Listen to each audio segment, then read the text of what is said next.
Imagine you are standing in the year 1860. Look at the map. You see the British Empire controlling a quarter of the earth. You see France dominating Europe.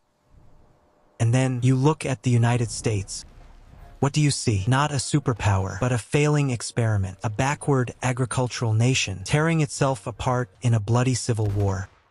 Its currency is chaotic, its military is amateur. Now, fast forward exactly 85 years. 1945. Europe is a graveyard. The British Empire is bankrupt. Japan is ash, but the United States, it holds 50% of the global GDP. It holds 80% of the world's gold. Its navy is larger than all other navies combined. How does a nation go from a failed state to the ruler of the world in a single human lifetime? Textbooks will tell you it was democracy or freedom. We tell you it was geography, systems, and war. Welcome to the Global Lens Network. From our vantage point, superpowers are not born from ideals. They are forged by maps and mechanics. In this entry, we dissect the anatomy of the American Empire. Before we discuss politics, we must discuss dirt and water. The United States possesses a hardware cheat code written into the earth itself. It started with a location that is mathematically perfect. First, the Moat, to the east, the Atlantic, to the west, the Pacific. While France and Germany spent centuries slaughtering each other over flat borders, America developed in a fortress protected by thousands of miles of ocean. It is the only major power that is virtually invasion-proof.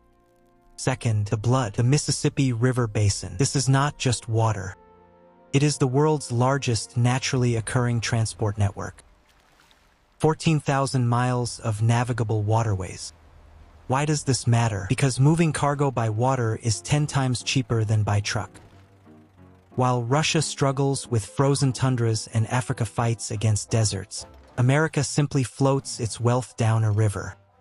This created a massive capital surplus before they even entered the global stage. But geography is just the hardware.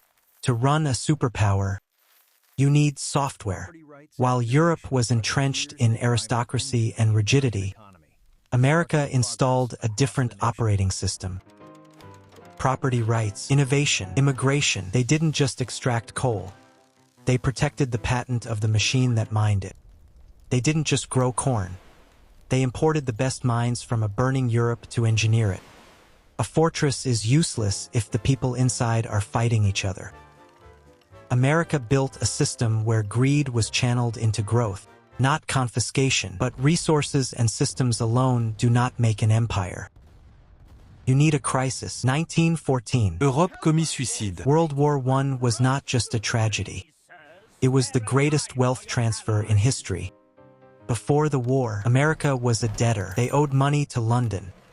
But when the fighting started, Britain and France ran out of bullets. Then they ran out of food. Finally, they ran out of money. They had only one option. Wall Street. J.P. Morgan became the checkout counter for the British Empire. American factories sold the weapons. American banks lent the money to buy them. By 1918, the tables had turned. Europe owed America $10 billion. In 4 years, the financial capital of the world shifted from London to New York. If World War I was the shift, World War II was the confirmation. Pearl Harbor woke a monster. President Roosevelt demanded 50,000 aircraft a year. Critics called it impossible. By 1944, they were producing 96,000. Ford Motor Company built a factory a mile long, churning out a B-24 bomber every 60 minutes.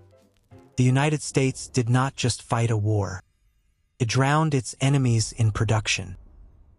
It supplied the British, it supplied the Soviets, it supplied the Chinese. While every other industrial power was being bombed into rubble, American factories remained untouched. By 1945, the chessboard was clear, but to stay on top, they needed one final mechanism. They created a financial nervous system, Bretton Woods. They made the US dollar the oxygen of global trade. They didn't just hold the gold. They made their paper as good as gold. This was the ultimate lock-in.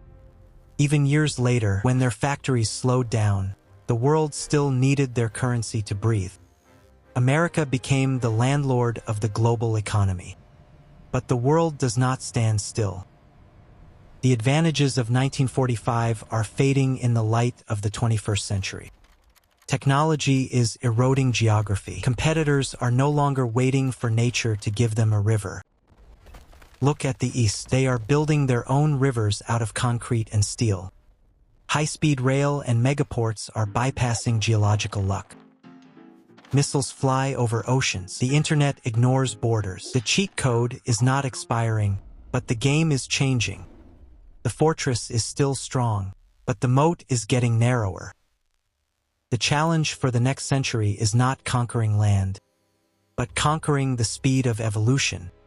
The question is not, will they fall? The question is, can a system built for the industrial age survive in the digital age? This concludes archive entry number 002. If you wish to understand the mechanics of the next empire, subscribe to the network.